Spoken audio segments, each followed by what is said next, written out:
Everyone, welcome back to my channel. अगर आपका भी टारगेट है 2025 में AIIMS BSc nursing entrance exam को क्रैक करना, या फिर आप किसी स्टेट लेवल के बीएससी नर्सिंग एंट्रेंस एग्जाम को क्रैक करना चाहते हो, जैसे कि आपका उत्तराखंड बीएससी नर्सिंग, आपका UP BSc nursing, Bihar BSc nursing, Rajasthan BSc nursing, तो ये वीडियो डेफिनेटली आपके लिए बहुत हेल्पफुल होने वाली है, क्योंकि इस चैनल पे आपको डेली क्वेश्चन सीरीज प्रैक्टिस करने को मिल रही है, जो आपकी हेल्प करेंगे आपके ड्रीम कॉलेज को अचीव करने में। और मैंने खुद अपना बीएससी नर्सिंग उत्तराखंड के गवर्नमेंट कॉलेज से कंप्लीट करा है, तो मुझे पता है कि गवर्नमेंट कॉलेज में एक-एक सीट के लिए भी कितना ज्यादा टफ कंपटीशन हो चुका है। तो आपकी प्रिपरेशन भी एकदम टॉप लेवल की होनी चाहिए। तो मेरी आप सबसे यही रिक्वेस्ट है कि अगर आप इस चैनल पे नए हो तो प्लीज इस चैनल को सब्सक्राइब करके बेल आइकन को प्रेस कर देना, ताकि कोई भी अपडेट आपसे मिस ना हो जाए। और चैनल पे इतनी अच्छी क्वेश्चन सीरीज चल रही है आपकी बायोलॉजी की, आपकी केमिस्ट्री की, वो भी फ्री ऑफ कॉस्ट। आपको कोई चार्ज नहीं देना है, बस आपने क्या करना है, उस सीरीज को ज्यादा से ज्यादा लाइक करना है, अपने दोस्तों के साथ में शेयर करना है।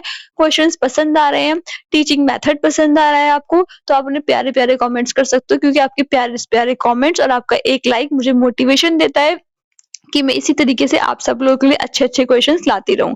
तो आइए दोस्तों, स्टार्ट करते हैं वीडियो। हमारा फर्स्ट क्वेश्चन है, which law of Mendel explains the separation of alleles during gamete formation. ठीक है, मेंडल के बहुत सारे लॉज थे, उनमें से कौन सा लॉ है जो एक्सप्लेन करता है सेपरेशन ऑफ एलीलीज को गैमीट फॉर्मेशन के टाइम पे। ठीक है, आपके ऑप्शंस हैं law of dominance, law of segregation, law of independent assortment, law of purity. ठीक है, आपने अपना अब तक कॉपी पेन नहीं लिया है तो ले लो, मेरे साथ अपने आंसर्स को मार्क करते चलो, ताकि आपको लास्ट में आपका फाइनल स्कोर पता लग पाए। ठीक है, क्योंकि अभी हम डेली क्वेश्चंस प्रैक्टिस कर रहे हैं, और जो आपका फाइनल मेन एग्जाम वाला डे होगा उसमें हम महा मैराथन करेंगे, जिसमें आप अपना अंदाजा लगा सकते हो कि आपके स्टार्टिंग में कितने मार्क्स बन रहे थे और आपके महा मैराथन में कितने मार्क्स बन रहे हैं, आपका कितना इंप्रूवमेंट हुआ है। जितनी भी गलती करनी है, जो भी मिस्टेक्स होनी है, वो सारी यहाँ होनी चाहिए, मेन पेपर वाले दिन कोई मिस्टेक ना हो। ठीक है, तो गैमेट निर्माण के दौरान एलीलीज के पृथक्करण मेंडल का कौन सा नियम समझाता है?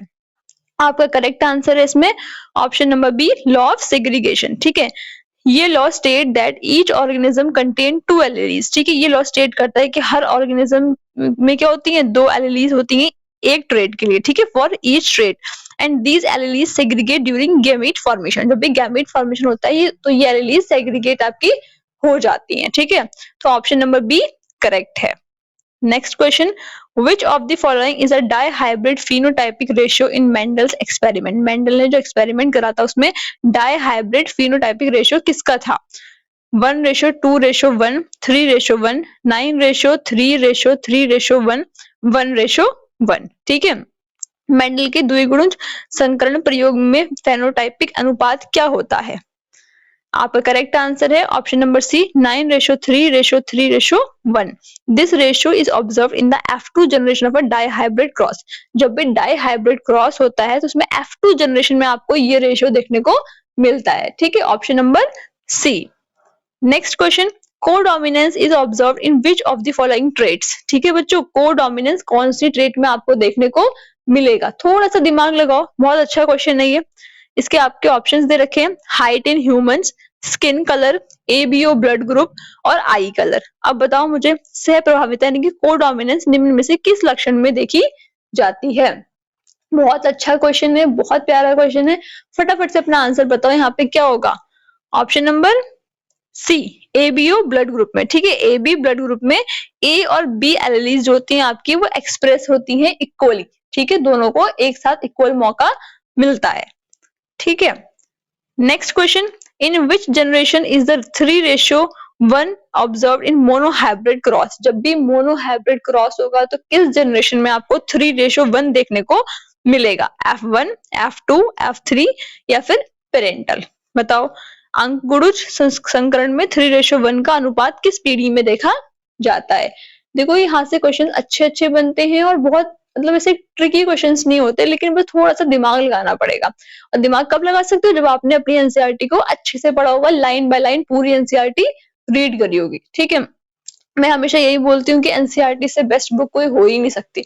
उनको अच्छे से पढ़ो, वो दिखने में पतली सी लगती है लेकिन बहुत अच्छी बुक है, उनको डिकोड करना पड़ता है। ठीक है, तो करेक्ट आंसर क्या होगा आपका? Option number B, F2। ठीक है, F2 जनरेशन में आपको क्या होता है 3 डोमिनेंट देखने को मिलता है, 3:1 देखने को मिलेगा।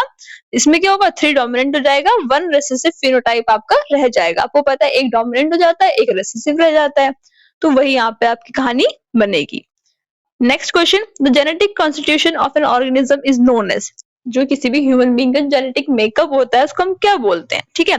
किसी जीव का अनुवांशिक गठन क्या कहलाता है, फिनोटाइप, जीनोटाइप, एलीली और ट्रेट।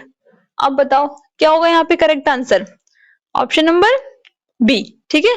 जीनोटाइप कैसे होगा, जीनोटाइप रेफर करता है जेनेटिक मेकअप को, ठीक है बच्चों, हर किसी का जेनेटिक एक मेकअप होता है, उसको कौन रेफर करता है, किस टर्म से हम जानते हैं, जीनोटाइप के नाम से जानते हैं, फिर कॉम्बिनेशन ऑफ एलीलीज भी हम उसको बोलते हैं, ठीक है। Next question, which of the following is a disorder is sex link, ठीक है, इनमें से कौन सा डिसऑर्डर आपका सेक्स लिंक्ड है, ठीक है। Haemophilia, thalassaemia, sickle cell anaemia या फिर डाउन सिंड्रोम, बताओ कौन सा वाला होगा, एलिमिनेट करो यहाँ पे फटाफट से। आपके क्या बचेगा यहाँ पे करेक्ट आंसर, ऑप्शन नंबर ए, हीमोफीलिया, ठीक है। हीमोफीलिया क्या है आपका एक्स लिंक्ड रिसेसिव है एंड मोर कॉमन किसमें देखने को मिलता है, ज्यादातर मेल्स में, ठीक है बच्चों, आपका ऑप्शन नंबर ए करेक्ट है। Next question, if both parents are carriers of thalassaemia, अगर दोनों ही पेरेंट्स आपके कैरियर हैं थैलेसीमिया के, what is the chance that child will have the disease, ठीक है। आपके पास एक कपल आया, आपको पता चला कि दोनों के दोनों के कैरियर हैं थैलेसीमिया के, अब आपने ये प्रेडिक्ट करना है कि जो उनका बेबी होगा उसमें कितने % चांस है कि वो भी डिजीज को कैरी करेगा, ठीक है, उसमें डिजीज होगी 25%, 50%, 75% या फिर 100%, बताओ कितना होगा। यदि दोनों माता पिता थैलेसीमिया के वाहक हैं तो बच्चे को रोग होने की संभावना क्या है, फटाफट से कैलकुलेट करो, क्या होगा आंसर, ऑप्शन नंबर ए 25%, ठीक है। ए typical autosomal recessive inheritance pattern आपको यहाँ पे देखने को मिलेगा, ठीक है।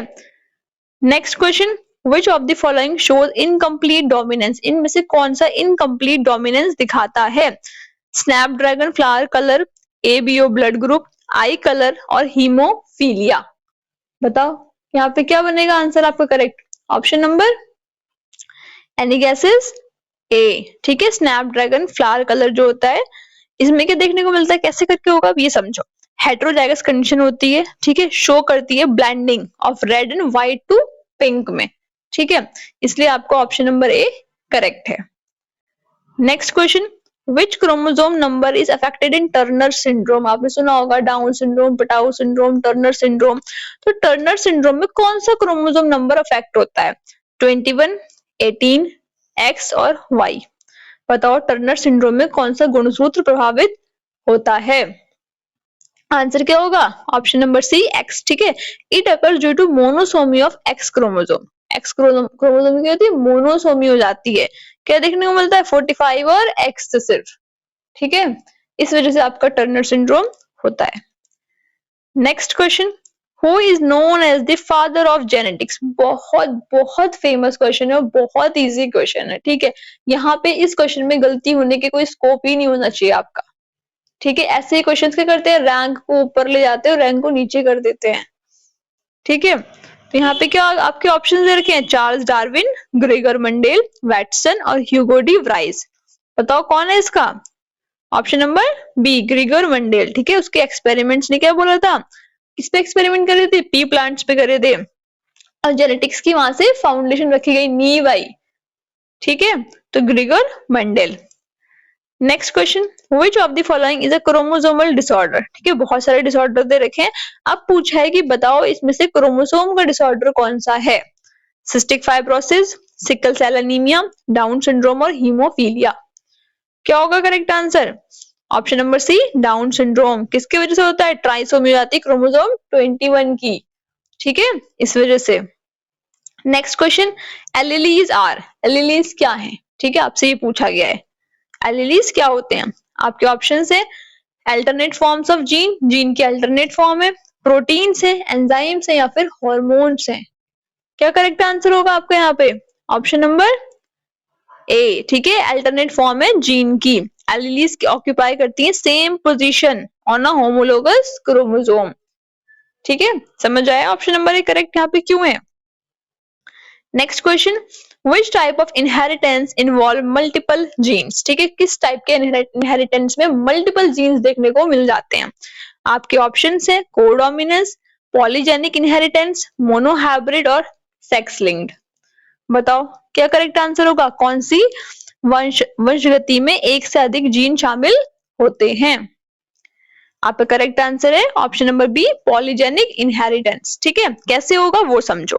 ट्रेड्स लाइक स्किन कलर, ठीक है, आपका स्किन का कलर हो गया, आपकी हाइट हो गई, ठीक है बच्चों, आपके नेल्स हैं, तो ये सारे के सारे क्या आपके जीन्स कंट्रोल करते हैं। ठीक है, आपके हेयर का कलर कैसा, किसी के हेयर कलर ब्राउन होता है, किसी का ब्लैक होता है, किसी की आईज आपने वो ग्रीन ग्रीन सी होती हैं, किसी की ब्राउन शेड में होती हैं, तो ये सब चीजें आपकी, या फिर आपकी स्किन का कलर कैसा होगा, ठीक है, किसी की थोड़ी डार्क कॉम्प्लेक्शन है, किसी का थोड़ा फेयर है, तो ये सब चीजें आपके जीन्स पे आपके डिपेंड करती हैं। ठीक है, next question, in humans the number of autosomes, humans में ऑटोजोम्स कितने होते हैं?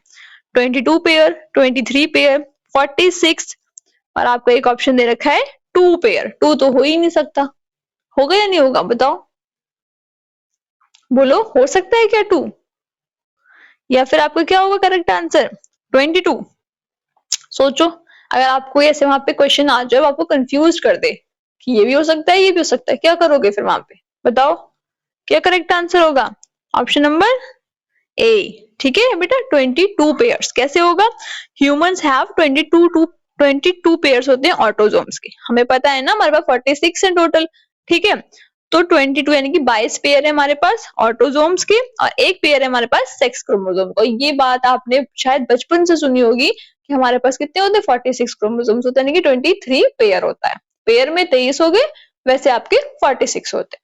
ठीक है, next question, the chromosomal pattern of Klinefelter syndrome. ठीक है, क्लाइनेफिल्टर सिंड्रोम का क्रोमोसोमल पैटर्न क्या रहता है? 45X, 47XXY, 46XY, 46XX। बताओ क्लाइनेफिल्टर सिंड्रोम का क्या होगा? ऑप्शन नंबर बी, 47 होंगे और XXY, डबल X और Y होता है। Male with an extra X chromosome, male के पास एक एक्स्ट्रा क्रोमोसोम होगा। ठीक है, next question, which of the following represent homozygous recessive genotype? इनमें से कौन सा homozygous recessive genotype होगा? Capital T, option number B है capital T small T, option C है स्मॉल टी, और आपके ऑप्शन डी है स्मॉल टी और कैपिटल टी।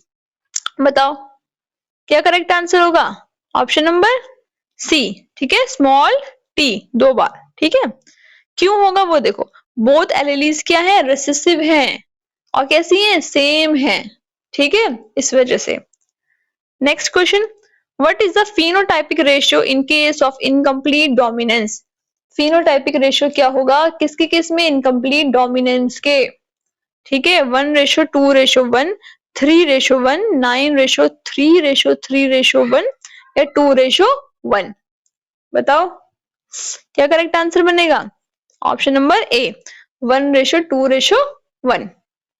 ठीक है, all phenotypes are different in incomplete dominance. आपकी जब इनकम्प्लीट डोमिनेंस होती है तो सारे फिनोटाइप अलग अलग हो जाते हैं।